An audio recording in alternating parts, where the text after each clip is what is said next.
আমি না হেসে পারি না। আমি না হেসে পারলাম না।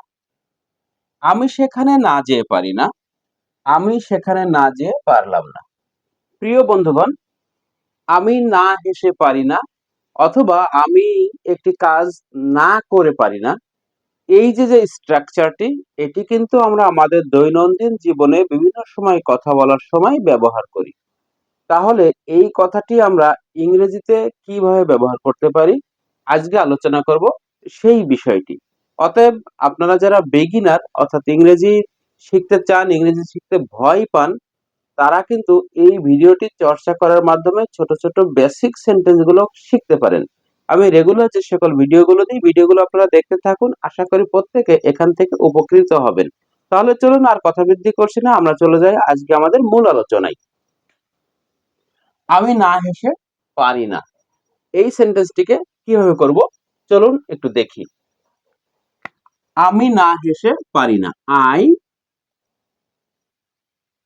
ক্যান নট বাট লাফ।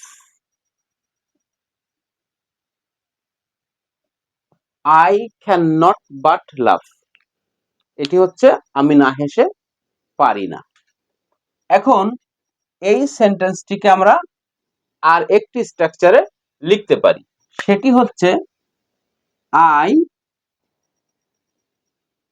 ক্যান নট হেল্প লাফিং।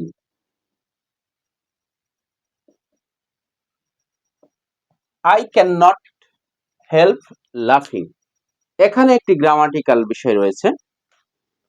যদি আমরা ক্যান নট বাট ব্যবহার করি, তাহলে তারপরে যে ভার্বটি থাকবে সেই ভার্বটি থাকবে প্রেজেন্ট ফর্মে, অর্থাৎ ভার্ব ওয়ান হবে। যদি এই স্ট্রাকচারটি আমরা ক্যান নট হেল্প ব্যবহার করি, আই ক্যান নট হেল্প লাফিং, তাহলে ক্যান নট হেল্প এর পরে যে ভার্ব থাকবে তার সাথে আইএনজি যুক্ত হবে। তাহলে সেন্টেন্সটি দাঁড়ালো আমি না হেসে পারি না, আই ক্যান নট বাট লাফ, অথবা আই ক্যান নট হেল্প লাফিং। আমি মোবাইলটি না কিনে পারি না, I can not but buy the mobile, অথবা I can not help buying the mobile. আশা করি এই স্ট্রাকচারটি বুঝতে পেরেছেন। প্রিয় বন্ধুগণ, ঠিক সেম স্ট্রাকচারটি যদি পারলাম না অর্থাৎ পাস্ট ফর্মে থাকে, তাহলে আমরা কি করতে পারি? যেমন আমি না হেসে পারলাম না। আমি না হেসে পারলাম না, এই সেন্টেন্সটিকে আমরা করব আই ক্যান নট এর পরিবর্তে আমরা লিখব I could not but. I could not but লাফ। আই কুড নট বাট লাফ, আমি না হেসে পারলাম না। ঠিক একইভাবে যদি হেল্প দিয়ে লিখি, তখন হবে I could not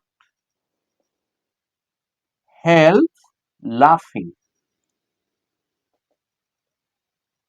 I could not help laughing. I couldn't help laughing. যখন আমরা could not help অথবা cannot help ব্যবহার করব, তখন তারপরে যে ভার্ব থাকবে তার সাথে আমরা একটি আইএনজি যুক্ত করে দেব। এবং যদি আমাদের cannot but থাকে, তারপরে যে ভার্বটি থাকবে তার সাথে কিছুই হবে না, সেটি হবে ভার্বের প্রেজেন্ট ফর্ম অর্থাৎ ভার্ব অন। প্রিয় বন্ধুগণ, আমি না হেসে পারি না, আমি না হেসে পারলাম না। এখন সেম স্ট্রাকচার দিয়ে আপনাদের যত খুশি তত সেন্টেন্স বানাতে পারবেন, এবং আপনি এইভাবে সেন্টেন্স যদি চর্চা করেন, তাহলে একটা সময় অটোমেটিক্যালি আপনার ফ্লুয়েন্সি চলে আসবে। তাহলে আমি আরো একটি উদাহরণ এখানে তুলে ধরতে চাই, চলুন দেখে নেওয়া যাক। আমি সেখানে না যে পারি না, এটি হবে I can not but go there. I can not but go there, can not but যেহেতু, সেহেতু ভার্ব অন। যদি এখানে ক্যান নট হেল্প হতো, তাহলে এখানে কি করতাম আমরা? ক্যান নট হেল্প থাকলে আমরা এখানে গোয়িং করতাম, অর্থাৎ ভার্ব প্লাস আইএনজি করতাম। তাহলে নিচের সেন্টেন্সটি, আমি সেখানে না যে পারলাম না, এই সেন্টেন্সটি কি হবে?